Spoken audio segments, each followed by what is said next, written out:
Hello, back to Amateurs Abroad, and we made it to Mussomeli, made it to Sicily, and we got to see the house. And so, Lisa, what did you think of when we arrived? So, what are your first thoughts?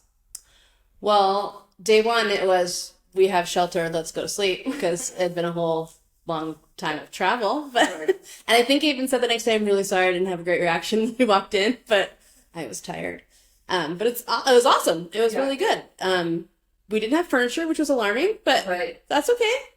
Well, and the reason why we thought we had furniture is because it was supposed to be delivered to the house when the contractor was here and he was going to accept it. And then it turned out that being able to get on my street for the bigger trucks was not possible, so he had it delivered to his house. And then the plan was it would come from his house to my house before we got here, and it did not. So we had we called them baby beds because it was stackable twin beds that... Although, no, day one, it wasn't even the beds. It was just mattress. Oh, yeah, right. Because we were too tired to put the beds together.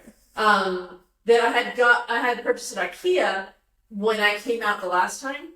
So I had those, thank goodness, and I had bought the set so that it was two twins that stacked on top of each other to make the cat trap works. And so, I also use the term lightly of mattress. It's more, like the mats that you have when you're a kid. Right, or crib mattress. Yeah. So that's what we call them, baby beds. So that's what we had first week. I want to say the first 4 days. Yeah, at least 4 days. Well, we went and we started mats on the ground. Then we had the energy to put together the beds, which means you put them together. Yeah. And so put together the beds. And then, so we were 5.5 inches on the ground, and then we were like living large. Which is a big difference when you're trying to get off the floor. And so then we went to one of the full-size beds that I had purchased before and had delivered while I was here last time. We put that together. And then put a mattress on that. So then I slept in that in one room, and then we stacked the baby beds. So now it was like couch height, and so then you were able to be above ground too. So then we were both in this huge house. We were living in one room, also because you were the only one that had a light. Remember that? Yeah. So there weren't fixtures in every place. The thing is that part of the deal, they were supposed to install all the lights provided in each room. So before leaving last time, I had purchased chandeliers and light fixtures for every single room. So they were sitting on the ground and just not installed. So yours had one already, and then it had the one that was going to replace it. But at least we had that one that we had light. So your room was the only room with light, and then we got a lamp for my room. And so that's how we finally divided the rooms. But also, I think we'll post some pictures because we had the island of boxes that we used for eating off of. Tables, chairs. Yeah, use it for the computer. Exactly. Sit down because we have nothing to sit down on in the whole house. And so we did have a couple of trunks that I had gotten, but... The stairs came in handy every now and again to sit on? Yes, the stairs, and then... and then the bathroom. Okay, so when we walked in, so they also had 2 months to clean the house, but when we walked in, fresh paint right up our nose. Like, fumes you could not believe. So the first night we're sleeping in the one room with baby beds, high from fumes, and we're not told not to use the toilet specifically. Right.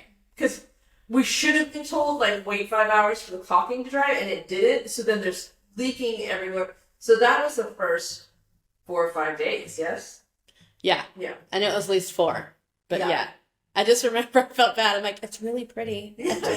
Well, just we were tired, and then also he was motoring through the house to show us something. Oh, look what we did. Yeah, so dude, I just want to go to sleep. Yeah, but also, it was kind of the sleight of hand magician, look over here, don't look over here, right. That kind of thing. Yeah. So, then he skedaddled, and then we started looking around, I'm like, what the heck did they haven't even done anything. I think my favorite is the light that won't turn off.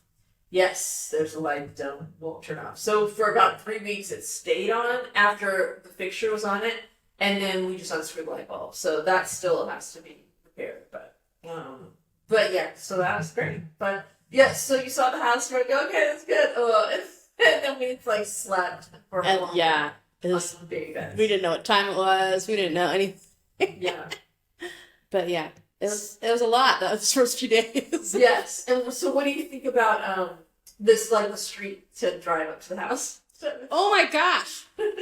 I'm like, people can drive a car? Like, there's cars that fit on this street? And trucks, like Trucks. but they're more flatbed kind of a truck than it's not like deliveries don't come here. So. Right, no. It's just work trucks or like literal miniature trucks, like little Tonka trucks with maybe a little bit bigger. Well, it reminds me of like the tuk-tuks things you see in like travel shows or whatever, and without the seating for people, just it's almost like a scooter kind of thing with a flatbed. So yeah, that's how we have to get stuff to the house.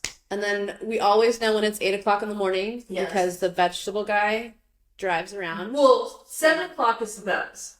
7:00 is the bells. 7:00 bells. 8:00 the vegetable man drives around.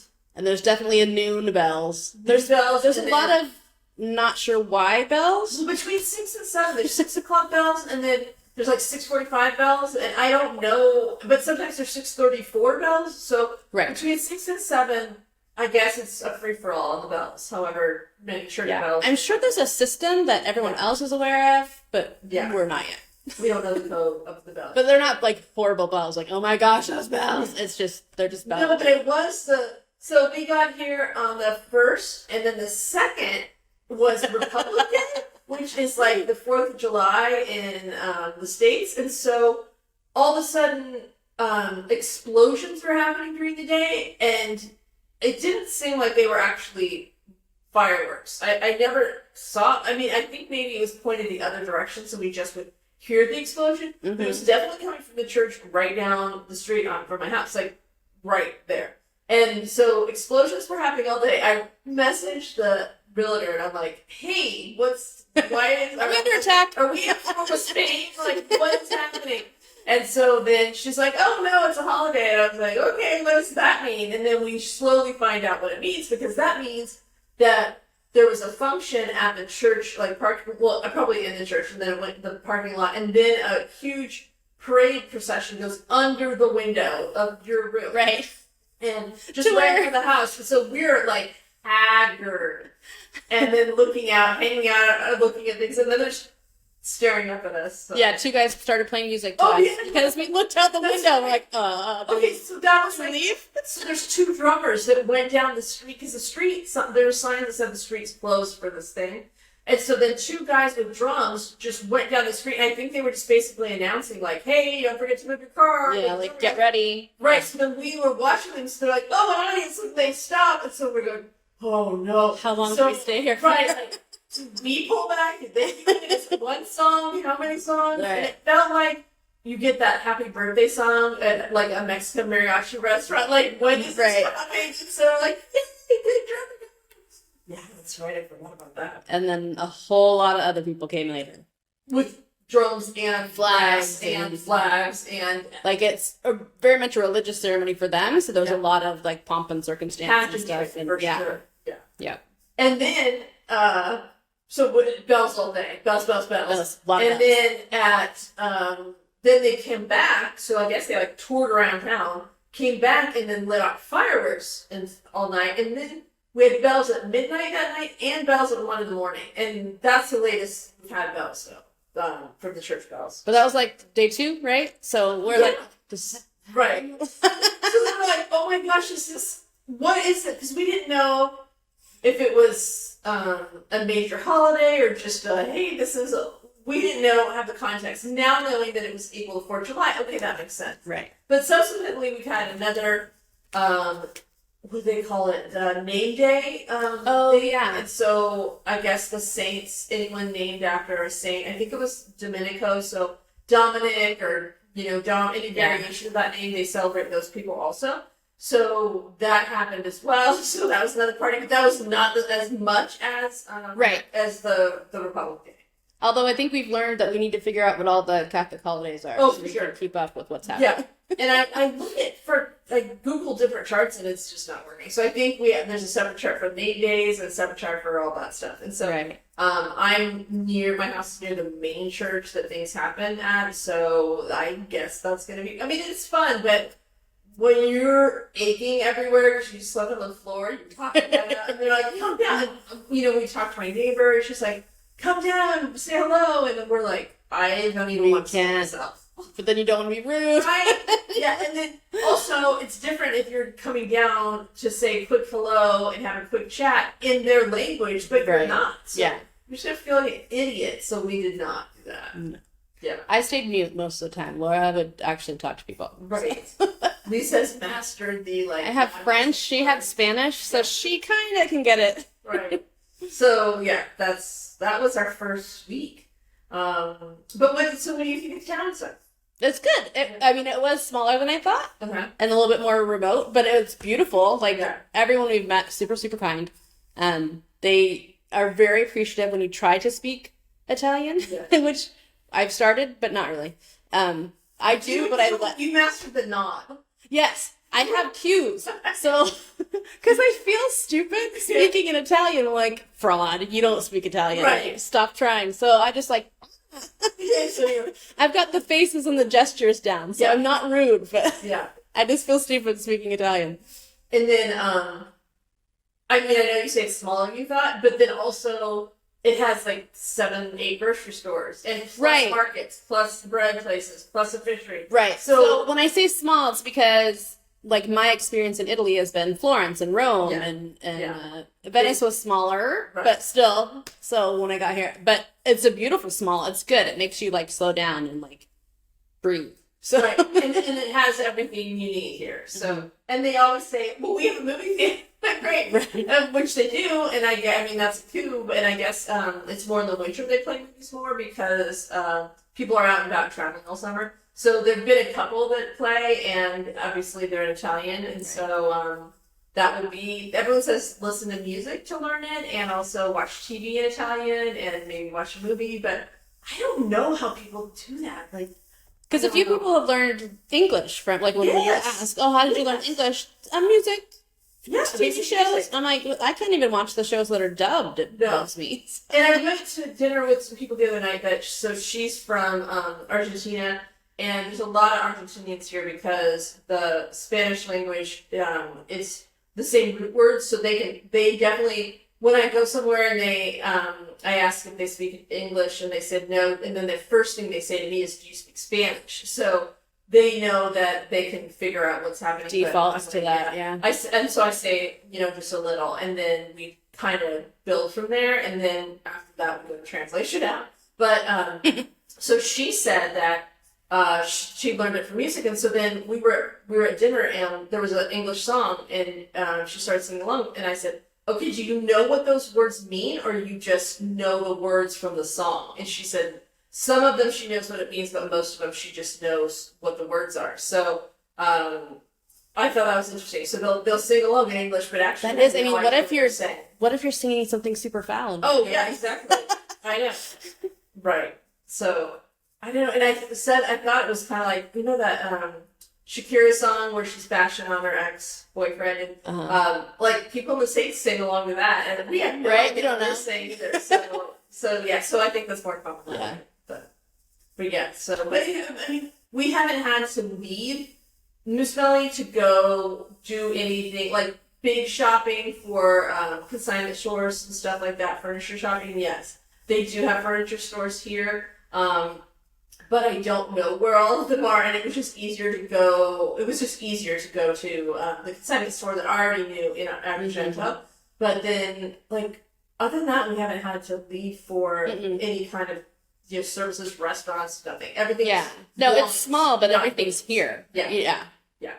Just small compared to my upbringing, like from living in San Diego or living in Phoenix. It's just different. Well, because there's 10,000 people here. Yeah. So, and then, but people will ask online and stuff. They'll say, "Well, did you look at Sambuca? Did you look at that?" Well, that's 5,000 people. So I'm like, okay, I like small, but that's like micro to me. Right. And so, and they may have things, but I just like this version of small. Yeah. Better. It's small, but big, like, it's big small. I don't know if that makes sense. Yeah.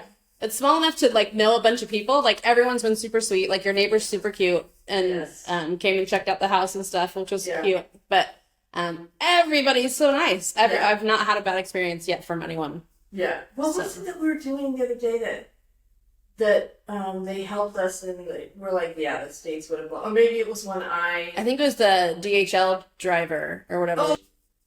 Oh no, I know where we got the help the last time. It was when we were waiting for a package, and packages don't come on my street all the time, especially because there's construction with the piazza right now, and there's construction now in the church, so they're like, dream on, we're not coming near the street. So I did not know that for like Amazon orders, there's a drop down. Since now I've ordered from Amazon, there's a drop down, and you could assign the delivery spot to a tobacco shop nearby. And tobacco shops are more like, they have lottery tickets and candy. Like and a 7-Eleven mini. Yeah, mini mart. And cigarettes. So I did not pick a tobacco shop. And so on Amazon it said that it was available at the main post office. And so we went to the main post office, which that was a thing. And then it was not there. They said come back in a couple days. We went back in a couple days. It was still not there. They called the driver and said it was a tobacco shop on, funny enough, Leonardo da Vinci Road. And so then we went to Leonardo da Vinci, and the guy's like, no, I don't have it. I don't know what you're talking about. And then he took my phone number for WhatsApp, because on WhatsApp will let you know that it's there. And so I said, okay. So the next day it wasn't there. And so the next day he messaged me, and he's like, if this package isn't here, you and I will go to the post office together at 1 o'clock and ask them what's going on. And I'm like, no one would do that. Yeah. And so then I sent him the tracking stuff, and he was, once he knew it was Amazon, he was able to track it differently, I guess. And so he looked and he goes, oh, that's a tobacco shop number 7. And I'm like, well, where's tobacco shop number 7?